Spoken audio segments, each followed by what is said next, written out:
You came to the US in spring 1990, 32 years ago, and it has been quite a journey to arrive at this point of your career exhibiting your work at the SUNY Baahng Gallery. I would like our interview to be discussing the evolution of your work, your art and career as an artist coming from Korea and living in New York. Question on your student years in Korea in late 1980s. Looking back at this early body of work, share or predict the direction and nature of your later work that came after. So if you also have to pick one work that is important to you from this period, what is it? My important work is a memory. It was the first piece actually using a plexiglass and found object, which is a furniture. The reason this piece is very important to me is that more like a lot of potential came from that. It was a very original piece, and also the reason I like the material. I always like the very thin industrial material. Then, but especially the plexiglass, which is a clear one, is very intriguing because even though I make a box and put my personal belongings inside and seal it, that means nobody can really touch it or dig it out. But it reveals it clearly what is inside. So I kind of like the idea of public and private notion right there, displaying on the bookshelf. That shelf was assembled like by the bolt and nuts. So like since I'm using Legos and all kind of assembling, I just realized that all came from there. There's a figure, there's objects, and ready-made bookshelf, Right. and also the plexiglass, which I'm still using it. I was able to use plexiglass. I was just fascinated by the clear box, putting inside and seal it, but nobody can touch it, but everybody can see it. Sure. So private and public. So that was really the beginning of my art career. Then I moved on to structure, but then I felt like I'm applying the same formula. Right. So I felt like, I need something further, but I didn't know how to break through. Then I decided to come to America to see more, more experience, to have more opportunity. Right. So I came here. The 1994 exhibition, you have gone through some serious transition from the late 80s work to this point. You incorporated like malleable and process-oriented materials. So this sort of eccentric abstract sculpture that bring immediate emotional, visceral reaction thanks to the reference to the body. What was the motivation behind those works? When I came to America, it allowed me to be who I am. Like when I was in Korea, like most of the artwork, when I see like ethnic, movement, but also I was like a very tame artwork. Like I put things in a bookshelf, but it's not like revealing exactly the inner feeling, But when I came to America, nobody was seeing what I am. Like my mom and parents were there, and nobody really cares. I just feel like, this is what I can be. I just have a freedom to express how I feel. And one day, there was a broken faucet in my sink, and the water was leaking overnight. Then even though I tried to close the faucet, so then I was very irritated. But there's no way we can stop it because it's coming. Water pipe can be disaster if something happens. Yes. So I was really traumatized for that. And when I made this milk piece, and milk was the first piece with a pipe, but then the relationship to the 80s work was that I was still using objects, found objects. Yes, right. That's right. Found objects, and also was thinking about public and private. So I can see the link from my work, but the difference is I was using condom and milk. But milk is something that it's still, found objects.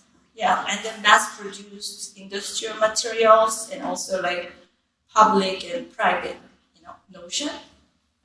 On my way home, somebody threw stick outside. Yes. So I just picked it. Wow, this is the perfect. So I used the sink and attached the pipes, and then I put some this intestine, like the sand to make it look like it's pieces, like the color. Then when I did this, like I wanted to make it like pieces oozing out from the pipe. Yeah. Yeah. Through this piece, I wanted to create the inner feeling in a very surrealistic image. But I had a medical condition as a child, unstoppable vomiting symptom. So I have some body anxiety, like I cannot stop, like coming out, but I cannot stop. So when I was making this sink piece, it was more like my body reacting. I cannot stop. Wow. So that kind of trauma, I wanted to make it surrealistic impression through that, like showing the public and private notion also, because it's coming from the pipe. Can you also mention a little bit about hammer? I was kind of angry at a lot of people around me. There are a lot of issues about people, male dominant relationship, and so I bought that penis in a sex toy shop, and I made a mold, and then I put a handle. But then when I made a handle, instead of making like a straight, like industrial shape, I ripped the handle like with my hand. Okay. So that's that's the shape. The handle shape is like my grip. So sort of like the hammer is associated with like power abusing and sexual power and content, and also feminism issue. Yeah, it can be a weapon, and also it depends on who is carrying it. A man's like hand job, so it gives some kind of ironic. You're twisting. Twisting. Absolutely. Yeah. Actually, the bad piece was from my grandmother's experience. In the end, she did a lot of bed resting, and they have to change the diaper. Sure. Everybody has a different way to die, but I was thinking about my grandmother and how she would have felt. So that piece particularly came from that. Yeah.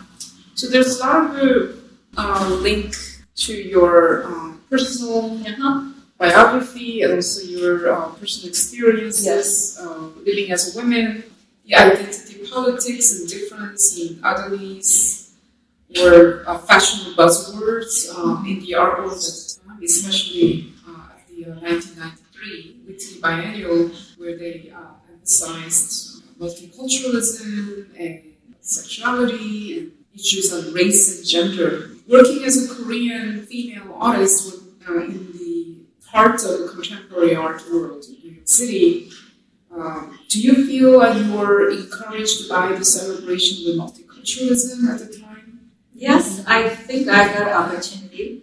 I mean, as you remember, in 1993, we didn't have internet.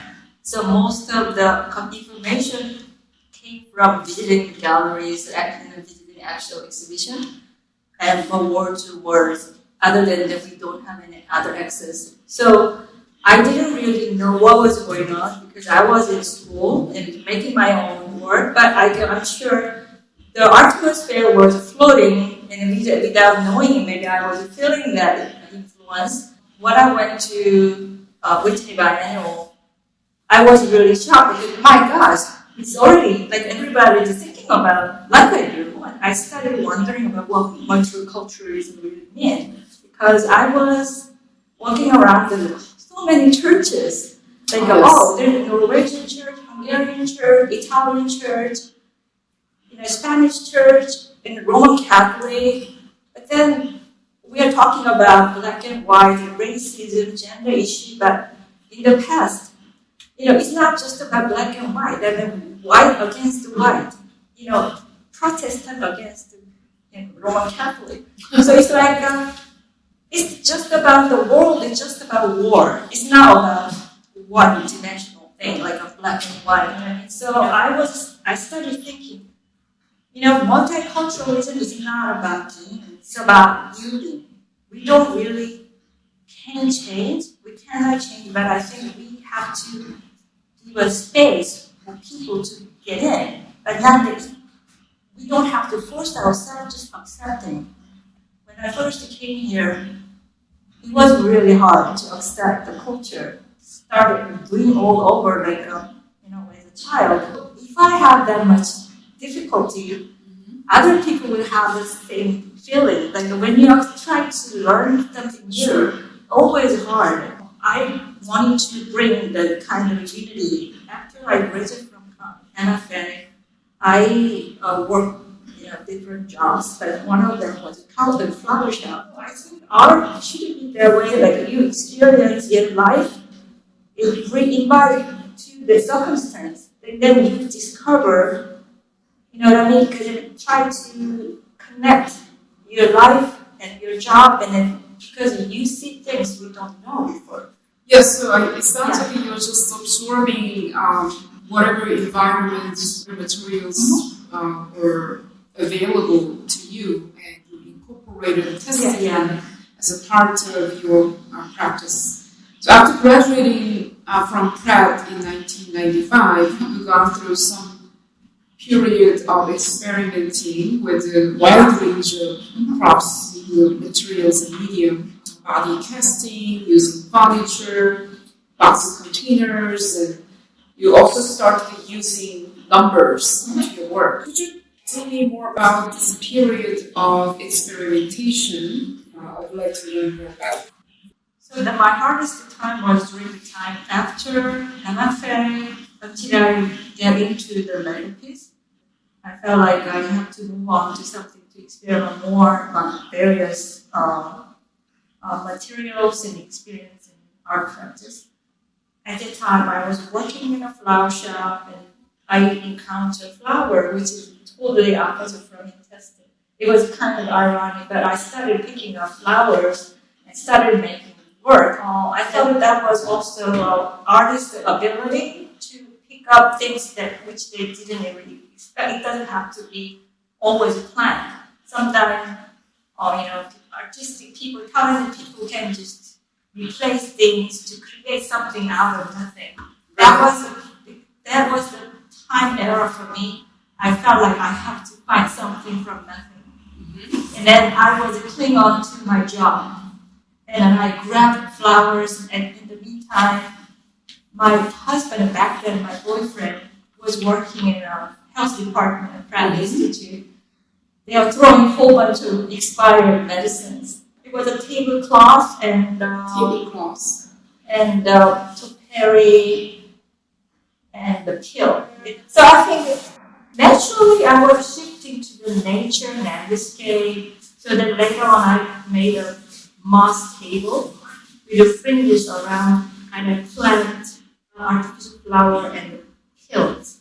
And also I went to Midwest with my boyfriend back then. His mother was introducing the field. He's from Baahng farm family. And there was a cow with ear tags, but they all had the number is their identification. That's right. Yeah, so like, wow, what a pity life. Like, if you don't have name. I was very inspired. Like, what if even human beings, our identity is number, like a human, animal. Well, what's the next difference? So I started making shoebox and covered it with the artificial plant, like a field, like a grass, artificial grass, and then put the ear tag. I stuck the ear tag. It was sort of like a minimal sculpture, like a box, oval box, but they all had a tag. But then I was thinking, individual death is identified by number. It is sad, but I was thinking, could it be reality? Back to like multiculturalism. Like I said, I was getting a little bit more like questioning about multiculturalism because it's about yielding, not gaining. No matter where we go, we're just fighting. Like, I wasn't really thinking about intersectionalism. How can we make the common ground? To do that, and what can be the most common thing everybody's happy about? Then I was thinking, toy that we play with before we are occupied with the reality. I was getting tired of everything. I see. Politics and gender issue and everything. I just want to play, you know, because it was just all over the art trend, like gender and like multiculturalism. So the most common toy could be Lego, because the Lego is based on numerical system. Okay. 1 by 1, 1 by 2, 1 by 3, and then the color is very international.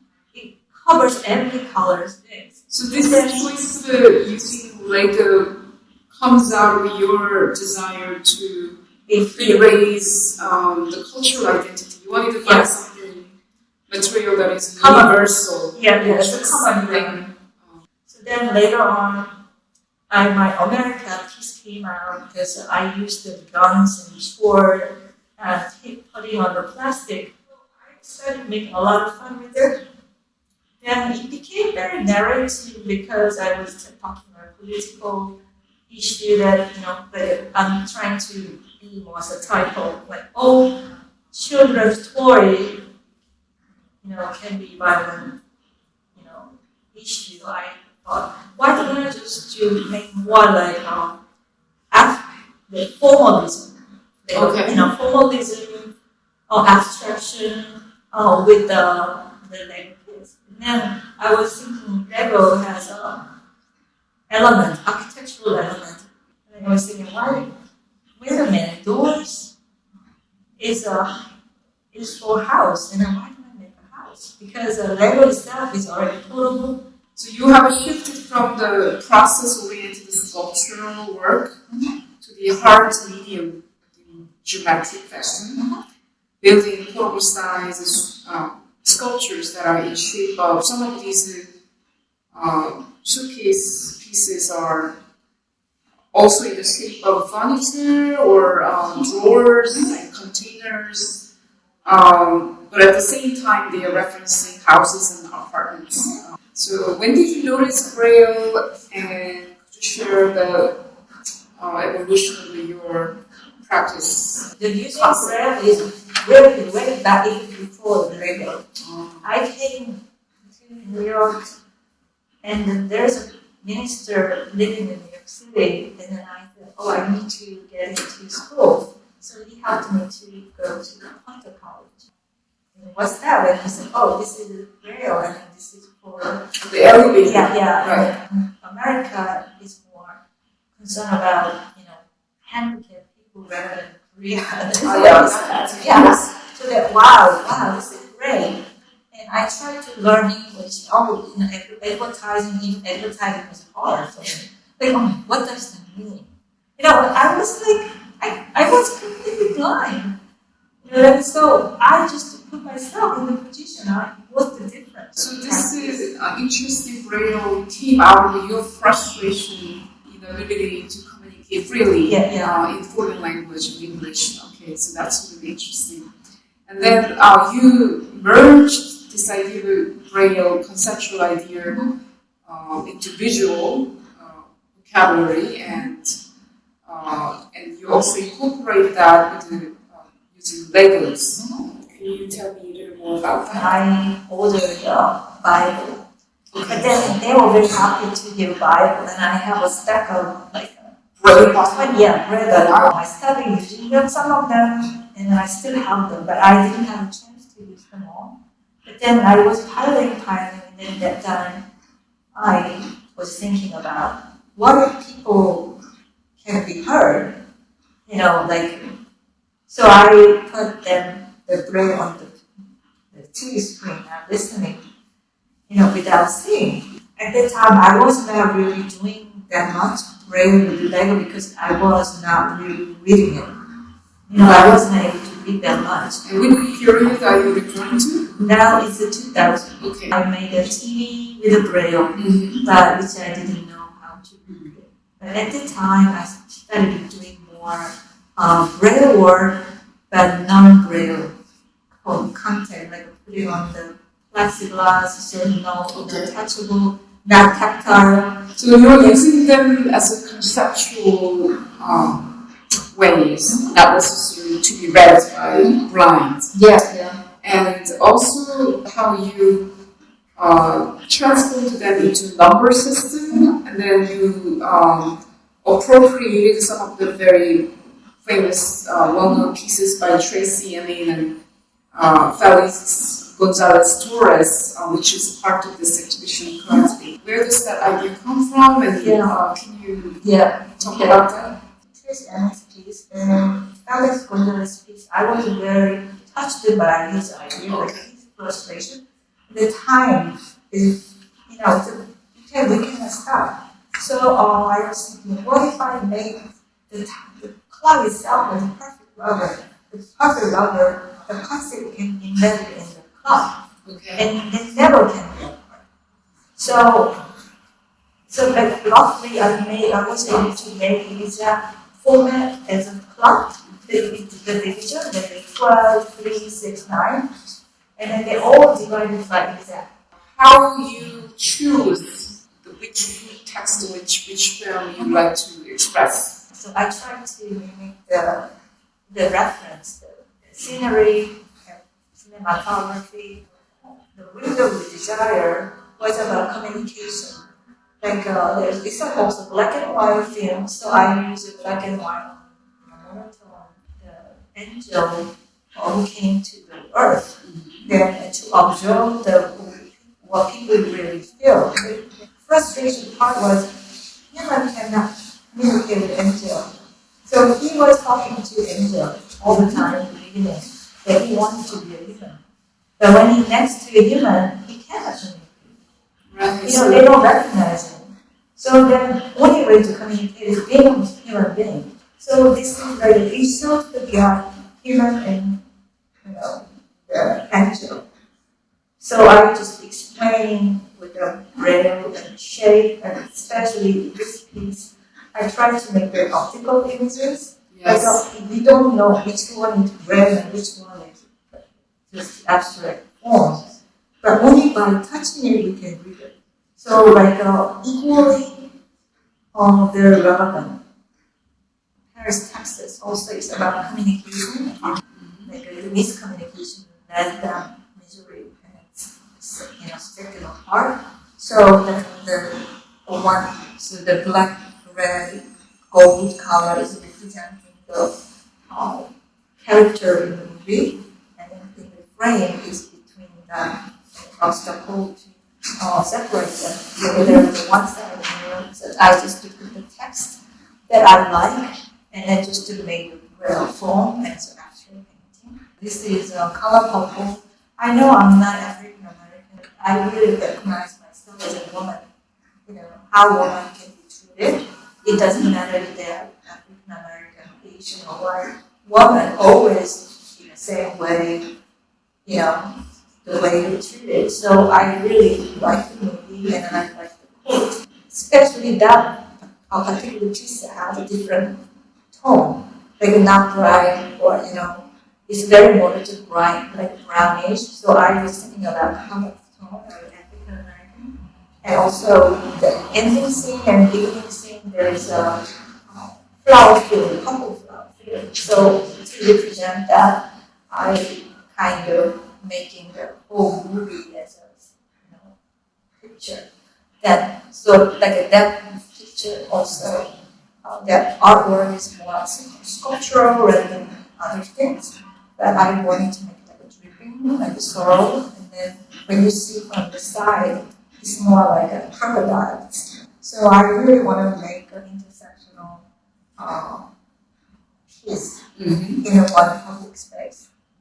We forgot to talk about your public project, but that we will probably have to save that for another time. Okay, thank you so much for Hyewon Yi, Dr. Hyewon Yi, and Jennifer Baahng, who made it possible for this interview. Thank you. Thank you.